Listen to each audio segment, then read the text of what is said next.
मुंबईतून निघालो होतो, पुणा वगैरे सगळं करत तिथे आलो. आता सोलापूरला होतो तेव्हा मला कळलं की आता इकडे एक जागा रिकामी आहे.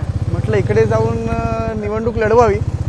पण तेवढ्या तिकडे दुसरं तुमच्या प्रतिस्पर्धी नाव जाहीर झालंय. कळलं का तुम्हाला?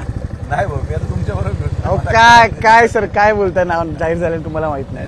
नाव जाहीर झालं नाही झालं, मी प्रतिस्पर्धी कोण आहे काय आहे हा विचार कधी केलाच नाही. जे माझं नाव जाहीर झालं, मी कामाला लागलो, मी माझं काम गेले 5 वर्ष करत आलोय, त्यामुळे मी माझ्या कामाशी निगडीत राहूनच लोकांपुढे जातो. पण नाव सांगू का मी तुम्हाला? तुम्ही म्हणता एवढं की नाहीच माहित, तर मी सांगून टाकतो. हा सांग. निलेश लंके. बरं अहो काहीतरी बरोबर, पण बरं ओके. हा ही इलेक्शन ही ओके ओके म्हणजे कोणीतरी उभं राहणारच होतं. अजून एखादं कोणीतरी आला, कोणीतरी उभं राहील. निवडणूक प्रक्रिया आहे. कॅज्युअल मी कोणाला घेत नाही बाबा. कोणीही प्रतिस्पर्धी उभं राहिला तर माझी भूमिका काय बदलणार नाही. मला विकासात्मक कामच आहे, मला जायचा एजंडा आहे, तो अजिबात बदलत नाही. म्हणजे दुसऱ्याला खाली दाखवून किंवा उमेदवाराला खाली दाखवून माझ्या मतं मागतच नाही.